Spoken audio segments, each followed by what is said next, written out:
Hi, it's me, Olivia. Welcome to my channel.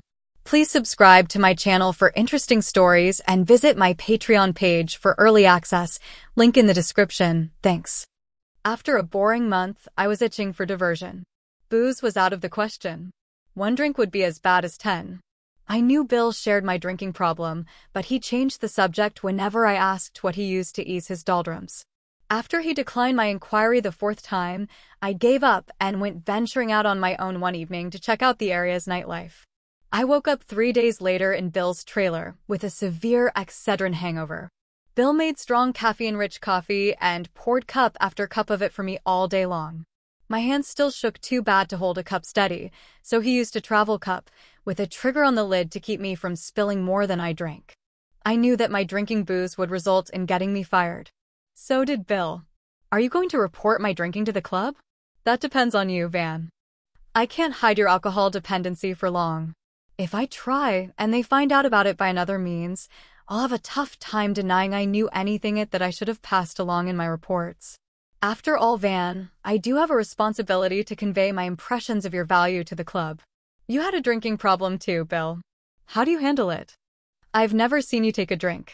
You made it clear that don't want to tell me how, but I'm desperate. Okay, I'll tell you this much. I don't think my way is totally foolproof.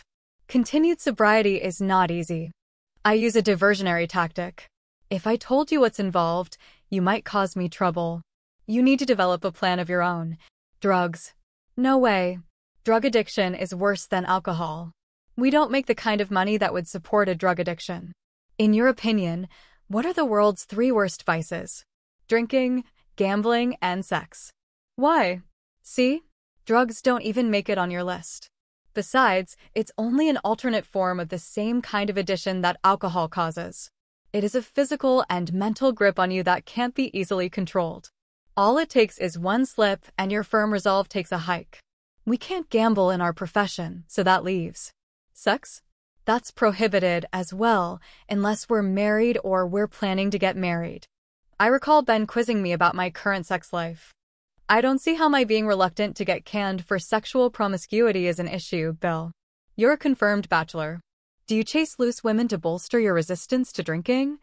I thought the one bad habit went hand in hand with the other. If that isn't the case, loose women wouldn't hang out in bars and lounges. Smart hustlers never drink. They may push drinks on their prey to weaken their resolve to abstain from paying for sexual gratification. But they don't dare to drink while plying their trade for fear of losing control of their wits when they are alone with a man they don't know who has superior physical strength. They hang out in the bars because they can find easy tricks there. Guys who are drinking are the easiest to convince they need to sow wild oats. Take it from me. You'd never touch a drop if you were in their position. The loose women who get hooked on booze find themselves dependent on drugs and ply their trade for the benefit of a pimp that lives high on their misery. On drugs, they lose their beauty and desirable figures in no time. They don't last long on drugs, just like you won't last long as a scout if you don't stop drinking once and for all. I'll buy that. I'll need help, though. It didn't take long to fall off the wagon, Bill. Do you think I have a chance? I have enough trouble laying off booze myself.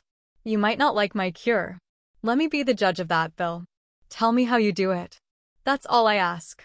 Okay, but first I need your solemn vow to never tell where you learned it. You have it. Give it to me straight and from the hip. Don't pussyfoot. If I don't get a drink soon to kill the butterflies in my stomach, I'm going to heave my cookies. Not so fast. It takes concentration. I usually do this alone, when I'm sure I won't be interrupted. It involves creating a mental fantasy to deter my need for drinking. I lean back, relax, and close my eyes. I try to think about something I'd rather do. I tried that, Bill. It doesn't work for me. The clinic gave me relaxation exercises to break the stranglehold alcohol abuse has on my resolve. Nothing I think of works to detract me for long. In fact, all I dream about taking a drink. What about sex? Ever try to think of sleeping with a pretty young filly? What for? What difference would it make? We can't be caught seeking out loose women. All thinking about having sex with one would do is make me more intent on going out looking for one and end up drinking like a fish. Substituting the one forbidden vice with another will be senseless. We can get fired for engaging in promiscuous sex as easily as for excess drinking. Then, Use your imagination to envision their point of view. They can't drink when they ply their trade. Imagine you can't drink, either. Get turned on by thinking how a girl goes about getting a guy interested in having sex with her. Concentrate on what being a sex bot for hire does. Think about the way they dress up and use makeup to make their intentions obvious to their clientele. Use anything you can. If keep your eyes closed, you can almost feel it physically. Use our hands if it helps to create a vivid image inside your head. You mean whack off? No. I mean you should try to imagine how it must feel to be a sex object. Don't think about being the pursuer. Think of what it's like to be the pursued. Drinking would bring forth a disaster to a working girl. As a purveyor of sexual delight, a girl can't take chances. Sex can be equally satisfying to the one who is the lure. The girls get to pick out their Johns from out of the crowded bars. More men are out searching for a hot one-night stand action than there are girls available. Think of how much fun it would be if you got to pick and choose who you'd invite into bed with you as a hooker, and how you'd go about enticing a lover. I can't see the point. I'd have to think, like a girl. Still, there were plenty of women that admired me as a prominent ball player. We knew what they had in mind, but were warned not to respond to advances from female fans. You aren't a near-famous ball player anymore, Van. You're a scout now. Yeah, I won't be signing any autographs since I slugged that belligerent fan in a bar one night. Maybe I should have kissed him for throwing a newspaper into my face. He infuriated me. Would you have considered a kiss if a girl had thrown the paper at you? I opened my eyes and thought about it. Not particularly. It wouldn't be smart. An angry woman isn't much different from an angry man. You won't get anywhere by being nice to someone that is calling you a liar to your face. So forget about irate people. Close your eyes and think about what you'd do if a person approached you with obvious admiration. Think of how you'd react if the person admired you for your magnetic charm instead of your playing skill. I suppose women were more interested in my body than my skill if they had their mind set on joining me for a romp in bed. I know I would.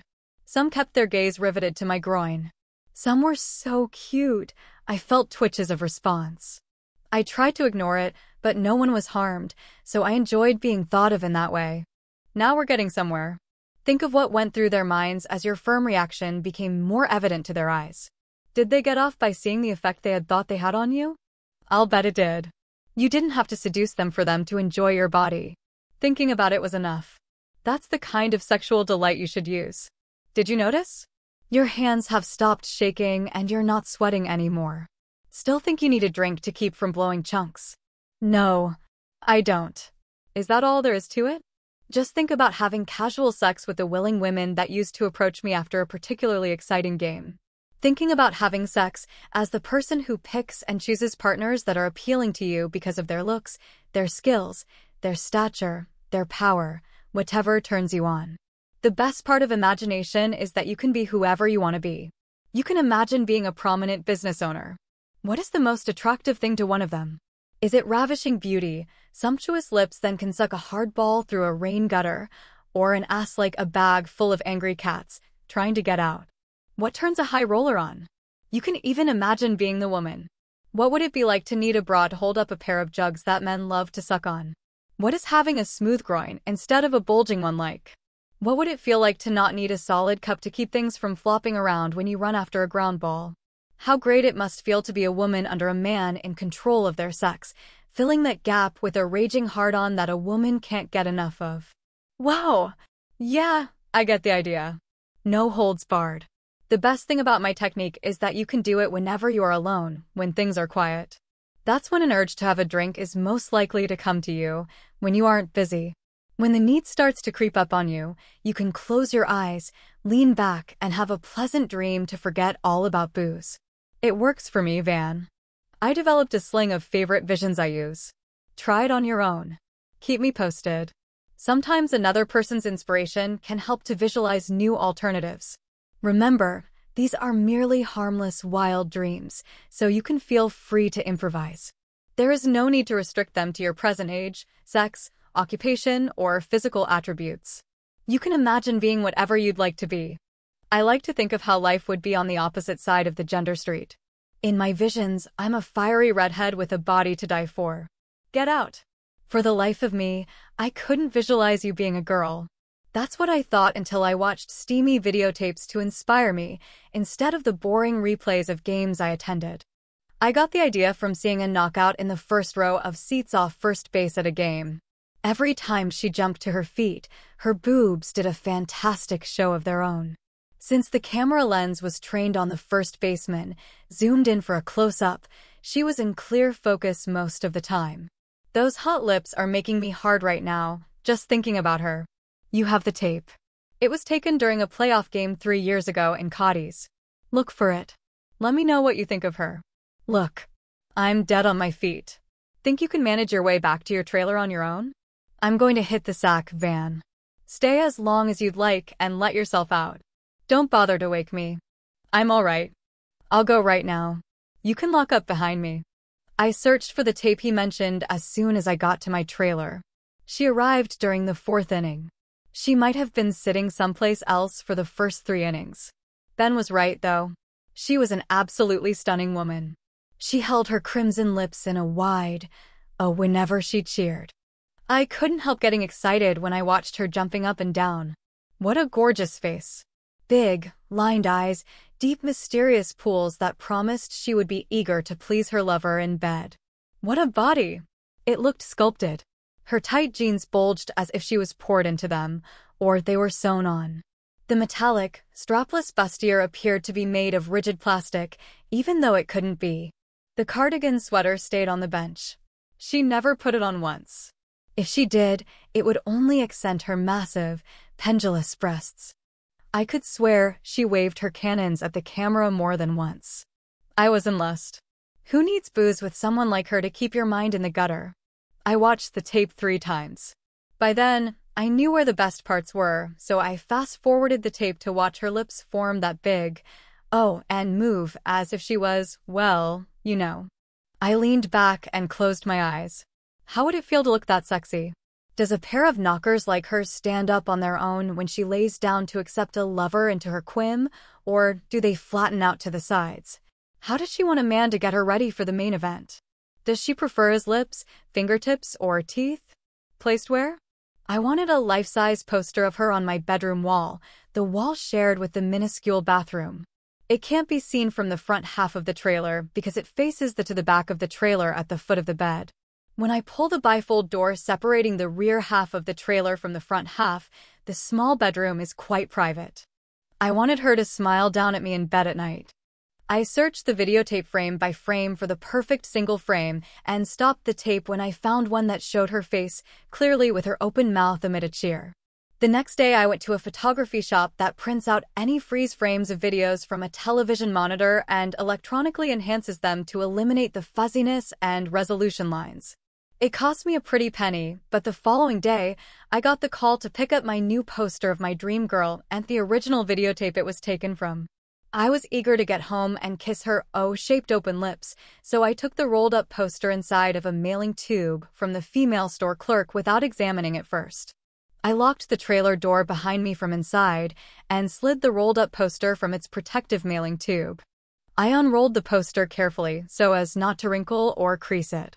The body pose was perfect, as she was about to leap into the air with the maximum amount of cleavage on display. Her puffy hips protruded to the rear in a sexy way. Her arms were out to her sides as if she were about to hug someone in an embrace. As her neck and then her mouth came into view, I gulped hard. Those open lips looked fabulous, just begging to be filled and thrilled. Her outlined eyes were far clearer than they seemed on the video, shyly inviting me to make passionate love to her. I had to hang the poster up on the inside of the bathroom door, over the mirror, and look at it from every possible perspective before permanently putting it on the wall facing my bed. The thought occurred to me that a vinyl roll-up pose for the inside my tiny shower stall would allow me to bathe with her naked. As I unrolled the poster completely, I noticed the hairline.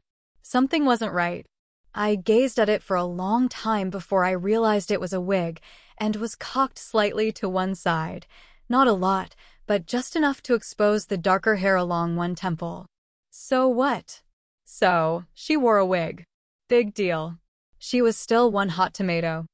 I kissed her image on her ample, exposed cleavage. Even through the gauzy transparent part of her sleeveless top, above the solid heart-shaped bustier that looked like an ice blue, hard plastic pair of cones, her firm breasts looked like ripe melons. I stood back to admire her from a distance and saw the faint shadow of a thin line under the gauze. Standing further back and looking carefully, because of the quality of the enlarged, enhanced photo image, I could see her breasts weren't hers at all. They were a prosthetic that ended at the choker around her neck.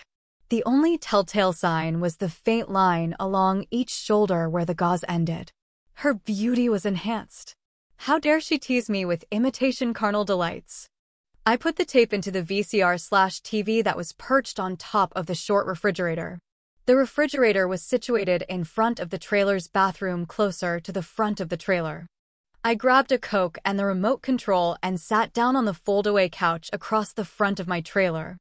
I took turns watching the girl on video and gazing at her life-size image. The more I watched, the more convinced I was. She wasn't a girl at all. Her mannerisms looked sexy because they weren't naturally female. They were the mannerisms of a man trying to act like a woman. What nerve! I was pissed. I spent a lot of good money for a dream girl that wasn't a girl at all. I was about to get up to tear down the poster from the inside of the open bathroom door and tear it to shreds when it struck me. I had seen that face before. Where? I took a good long look and broke out laughing. This was the joke of the century. If I hadn't had the still made and blown up to life size, I would have never known. It was Ben. The end. Please subscribe for the next part and visit my Patreon page for early access. Thanks.